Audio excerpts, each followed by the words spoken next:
My husband, Jamie, has always been cold towards our middle son, Morty, for some reason. This started to strain what used to be a smooth relationship between us. Is he treating Morty this way because he suspects that Morty doesn't look like him, and I might have cheated? I suggested a DNA test, but Jamie stubbornly refused. Suspecting something was off, I took the liberty of getting a DNA test done on Morty myself. What I found out was beyond belief. My name is Mia. I'm 35 years old. I work full-time to support our family. Jamie and I will soon be celebrating our 10th wedding anniversary. We hit it off at a party, and things went smoothly to marriage. We have 3 kids. Our eldest son, Mark, our middle son, Morty, and our youngest, Lucia. Jamie has always been thrilled whenever I was pregnant. When he found out Lucia was going to be a girl, he was so happy he even teared up. Though raising 3 kids takes a toll both physically and financially, I feel incredibly blessed to be surrounded by such wonderful children. All of this joy, I owe it to my kids who have grown up so well. I wish I could say I couldn't ask for more, but there's one thing that bothers me. Jamie's attitude towards Morty. He's a wonderful father to Mark and Lucia, but for some reason, he's always cold to Morty. Just recently, this happened. We went to the park as a family of 5, but Jamie would only play with Mark and Lucia. When Morty tried to join in, Jamie brushed him off, saying, "Morty, go play with your mom." "But I want to play here with Dad and everyone else."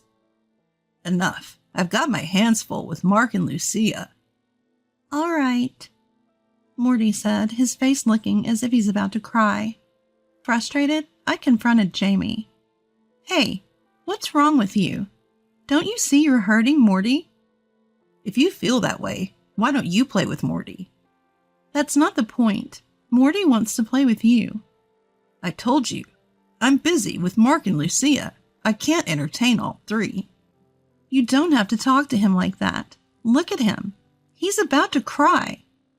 "Ugh! Can you stop nagging? Look, he's not my son. Keep him away from me." "What do you mean, not your son? That's outrageous. Morty is also the child I gave birth to. Why are you so cold?" Upon reflection, there have been signs over the years. Jamie would take off work for Mark and Lucia's birthdays, but he'd go to work on Morty's. During family trips, Morty is always left alone. The more I think about it, the colder Jamie's attitude toward Morty seems to have become over the years. Then, Morty spoke to me. "Mom, does Dad hate me?" "What? Why would you say that?" "'Cause Dad is nice to Mark and Lucia, but he's always hard on me." "I see. You've noticed too, huh? It must feel bad. You love your dad so much." "Yeah, I want to play with Dad like Mark and Lucia do." "Got it. I'll make sure to talk to Dad about it too," I assured. The thought of my young son feeling this way weighed on me. As a mom, it felt like a failure. After the kids had gone to bed, I approached Jamie. "Hey, Jamie, can we talk? It's about Morty." "No more talk about Morty, okay?" "Not okay. Morty asked me again today, does Dad hate me? How are you not embarrassed as a parent?" "I don't hate him. It's just, compared to Mark and Lucia, I don't find him as endearing." "What? That's your reason? They're all our beautiful children." "You wouldn't understand. Just leave Morty's issues to you. Don't involve me anymore." Jamie stormed out, slamming the door behind him. Alone in the room, tears welled up in my eyes. Why? How could he say such hurtful things? Morty is a good kid too. What makes him different from Mark and Lucia? Nothing changed in Jamie's behavior, no matter how many times I talked to him about Morty. He only became more affectionate toward Mark and Lucia, and the difference was glaring. I started losing trust in Jamie. Then one day, I was venting to a close friend. She hesitated before saying, Well, I can't say for sure, but could Jamie suspect you're cheating? Cheating? Look, Morty doesn't resemble Mark and Lucia, right? Maybe he doesn't think Morty is his. What? I carried and gave birth to all three of them equally. Jamie was even there when they were born. But the only reason I can think of why he doesn't show affection to Morty is that. Just as she said, Morty doesn't look like me or Jamie when compared to the other two. So does this mean his attitude should change because of that? From my perspective, that's incomprehensible. Still, I can't let this continue for my second son's sake. I decided to have a serious talk with Jamie later on. Hey, Jamie. About Morty. Again? I thought we were done talking about this. Do you think I cheated on you? What? Because Morty doesn't look like us. Do you think he's someone else's child? No, that's not what I meant. So what did you mean? Why are you cold to Morty alone? It doesn't make any sense. There's no deeper meaning. That's enough. No deeper meaning? Do you realize how much Morty's hurting because of your whims? Act responsibly. You're his father. After I said that forcefully, Jamie just looked down and went silent. The conversation wasn't going anywhere. I decided to resort to my final option. Fine. If that's the case, let's go get a DNA test. What? What are you talking about? Well, you keep saying things like, he's not my son, or keep him away. Morty's suffering because of it. A DNA test is going overboard. Then what? What should we do? Are you going to keep acting this way until we prove Morty is our biological child? Well, It's settled then. I'll take care of the DNA test. As I was about to leave the room, Jamie shouted, "Wait!" from behind me. He grabbed my arm tightly and said in a low voice, "Listen, never do that DNA test." Faced with an expression I'd never seen on him before, I got cold feet for a moment. But I couldn't back down now. I clenched my shaking legs and looked him straight in the eye. If you can't treat Morty like you do our other kids, then I'll insist on a DNA test. Stop this nonsense. We don't need to go to that extent. It's because of the way you're treating Morty. I don't want to do this either, you know? Calm down. There's no point in doing that. Enough. I can't stand seeing Morty so sad anymore. If I don't see any change in your attitude, I'll go ahead with the test. I shook off his grip and stormed out of the room. Whether it was my warning or not, Jamie started talking more to Morty.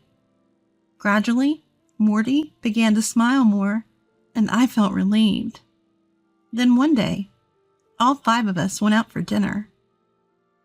As everyone was deciding on their meals, Morty spoke up. Hey, what are you going to have, Dad? Oh, I guess I'll go with a hamburger. Then I'll have a hamburger too. What? I actually like the same foods as you, Dad. I just never said it before. As Morty grinned, I couldn't help but smile too. But Jamie had a different reaction. Why would we like the same things? You're not even my kid. Jamie's harsh words made Morty flinch. What? Dad? Don't call me Dad. Just stop it. Why? Did I do something? I'm going home first. Mia, take care of the kids. James quietly left the table and walked out of the restaurant. You could cut the tension with a knife. The kids sensed something was off, and the whole dinner turned somber. Selfish act by Jamie, casting a shadow over even the children. I couldn't hold back any longer. That night, I cornered Jamie for a heart-to-heart. What was that today? Do you have any idea how Morty must feel? I'm sorry. If you want to apologize to Morty. Why would you even? It's out of my hands, okay? He's not my son. Just leave me alone.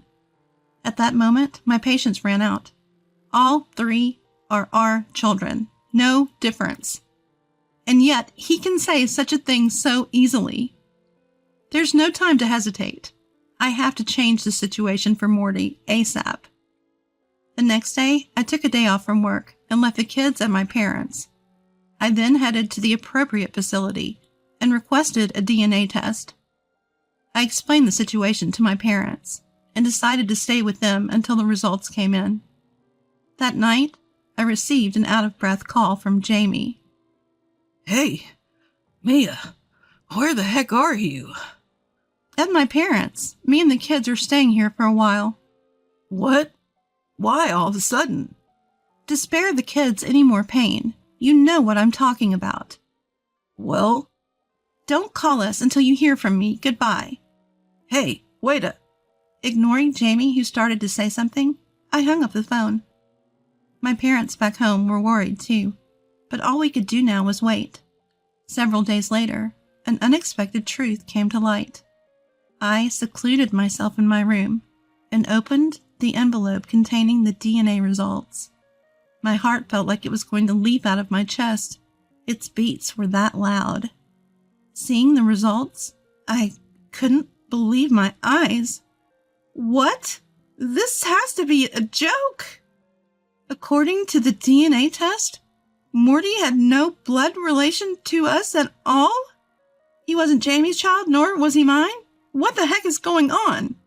There's no way he's not my child. I clearly remember giving birth to Morty and during the labor pains.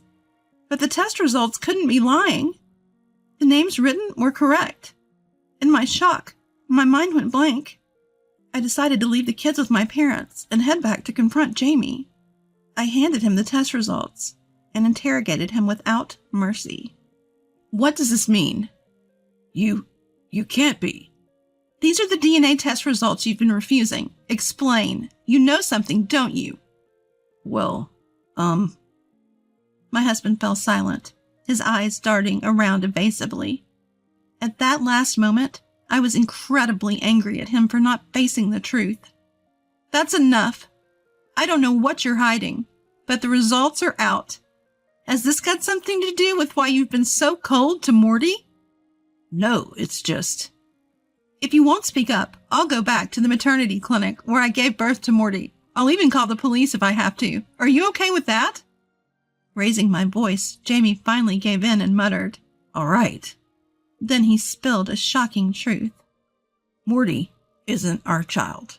He's the child of the woman I cheated on you with. What? The child of your affair? Yeah, a woman I met around the time you were giving birth. Wait a minute. That doesn't make sense. I gave birth to Morty and was discharged from the hospital as scheduled. That's impossible. I met her at the maternity clinic. She was a pregnant woman whose due date was the same as yours. What? When I pressed him for details, Jamie explained it like this. I was told I was at risk for preterm labor, so I was hospitalized at 9 months pregnant. Jamie visited often, but little did I know he had met someone else at the hospital. Turns out she was the daughter of the head of the maternity ward, and she was carrying another man's child. She fell head over heels for Jamie when he came to visit me. Apparently, she was forced into marriage by her parents to produce an heir. Maybe that's why her infidelity escalated. She wasn't in love with her spouse. Under these unique circumstances, Jamie and she began to have an illicit affair. Or rather, she aggressively pursued him, and before he knew it, they were entangled in this complicated relationship. She gave birth to her spouse's child on the same day I did. Then she cornered Jamie. I want to raise your child. If you don't let me, I'll spill the beans to your wife. Switch our babies. In short, it was blackmail. Fresh from giving birth, I couldn't possibly hear about Jamie's affair, so he caved to her outrageous demands. As a result, our biological child was switched with hers.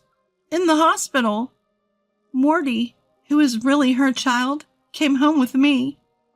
Jamie, teary-eyed, finally came clean. I'm sorry. I'm really sorry. I tried to tell you the truth so many times, but I just couldn't. So that's why you've been so cold to Morty. I tried in the beginning, but as he grew up and started to look more like her, I couldn't bear it. I can't believe this. All because of that. You don't understand how hard it was for me. My feelings are something you'll never understand, Mia. You can't be serious. Selfish much? I found myself raising my voice. I couldn't believe he was playing the victim even now, refusing to acknowledge his own faults. A surge of unutterable anger filled me. Are you kidding me? I was struggling too, you say? Like I care. Morty's gone through way more pain than you because of your self-centered actions, and yet you're acting like the damsel in distress? What else could I do? Really? It all started because you cheated, letting yourself be manipulated by her? What about our real child? What about Morty's feelings? What will happen to them? Well, that is. I've had enough of you. You've lost any right to parent. I'll raise all 3 kids myself. They'll never see you again, nor will you claim to be their father. Live with your guilt, you piece of trash. Ignoring Jamie's attempt to hold me back, I stormed out of the house. I later consulted a lawyer and expedited the divorce. Jamie admitted to the affair, and based on the DNA test results, we divorced, with him taking full blame. I even found the woman he cheated with and made sure to demand alimony in the divorce trial. The only regret I had was finding out that our biological child had been living in a facility due to parental neglect. But there's no turning back now. People might think it's cruel, but Morty is my child now. From that day on, she had no contact with Jamie. I gained custody of the children, and now they're living at my parents' house. Fortunately, I have a job, so we're managing, but I expect to face various challenges ahead. Yet I have no regrets about my decision. I vow never to let Morty, who has come back to me, feel sad again. I plan to give equal love to all my children as if they are all my own.